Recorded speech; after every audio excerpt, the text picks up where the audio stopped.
नीमच में पकी अफीम की खेती, डोडो की चिराई हुई शुरू, खेतों की निगरानी और अफीम कुंडे की चौकीदारी। नमस्कार, मैं हूँ रिया विप्लीवाल। आप देख रहे हैं digital video news channel MP7 news.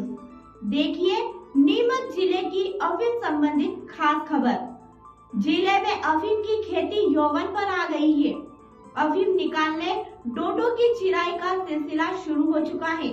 हालांकि सुरक्षा के मद्देनजर अफीम काश्तकार भी दोहरी भूमिका में आ गए हैं।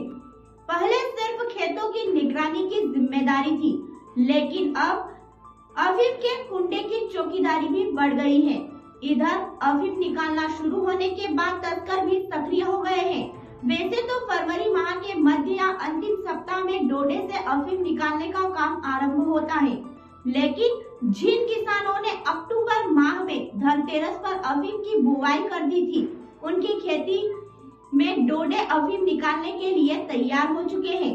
नीमच जिले में नीमच व मनासा उपखंड के कुछ गांवों में किसानों ने सबसे पहले अफीम की बोवनी कर रखी थी, जिसके कारण वर्तमान में उनकी फसल यौवन पर आ चुकी है। डोडो से अफीम के कप में काला सोना निकालने का सिलसिला आरंभ है। मां काली की पूजा अर्चना कर अफीम डोडे पर लगाया चीरा। इसी कड़ी में गुरुवार को शुभ मुहूर्त में नीमच तहसील के अंतर्गत आने वाले ग्राम पंचायत भादवा माता के ग्राम छायन में किसान अर्जुन सिंह सिसोदिया के खेत पर भी मां कालिका की पूजा अर्चना कर अफीम निकालने के लिए डोडो की चिराई का काम शुरू हो चुका है। किसान सिसोदिया ने बताया कि पहले हमने डोडे पर चीरा लगाया है। प्रातःकाल डोडे से निकली अफीम को खुरेज कर एक बर्तन में एकत्र किया जाएगा। उन्होंने बताया कि एक डोडे पर करीब 3 से 5 बार चीरा लगाया जाता है। दिन रात खेत की निगरानी और अफीम की भी चौकीदारी। जिले में अफीम की फसल में डोडे आ चुके, जिसके कारण किसान को दिन रात अफीम के खेत की निगरानी करना पड़ रही है, क्योंकि पूर्व के वर्षों में खड़ी फसल से अफीम डोडे काट ले जाने आदि घटनाएं हो चुकी हैं। इसी भय के कारण किसान कोई रिस्क नहीं लेना चाहते हैं। अब डोडो से अफीम निकालने का काम शुरू हो चुका है। किसान अफीम फसल की निगरानी करने के साथ ही डोडो से निकलने वाली अफीम की चौकीदारी में जुट गए हैं।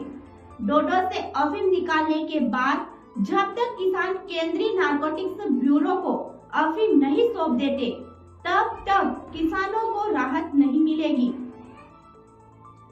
अफीम फसल के यौवन पर आते सक्रिय हो गए तस्कर। वहीं अफीम की खेती और मादक पदार्थों की तस्करी के लिए विख्यात नीमच जिले में अफीम की फसल के यौवन पर आते ही ग्रामीण क्षेत्रों में तस्कर और उनके दलाल सक्रिय हो चुके हैं।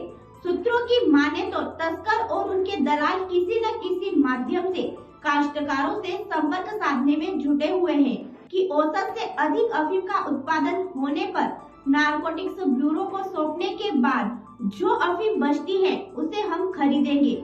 यही स्थिति डोडा चूरा की भी है कि पूर्व में किसान डोडो से पोस्ता निकालने के बाद डोडा चूरा आबकारी विभाग द्वारा अधिकृत ठेकेदार को बेच देते थे, लेकिन केंद्र सरकार ने डोडा चूरा की खरीद फरोख्त पर रोक लगा दी थी और राज्य सरकार को डोडा चूरा के नष्टीकरण के आदेश दिए थे। लेकिन विडंबना यह है कि मध्य प्रदेश में अब तक डोडा चूरा नष्टीकरण नीति नहीं बन पाई है। ऐसे में डोडा चूरा की तस्करी भी जमकर हो रही है। आए दिन CBN पुलिस आदि एजेंसियों द्वारा डोडा से भरे वाहन और तस्करों को पकड़ने की खबरें सामने आती है। अफीम संबंधित हर प्रकार की खबरों की जानकारी के लिए देखते रहिए हमारे साथ MP7 न्यूज।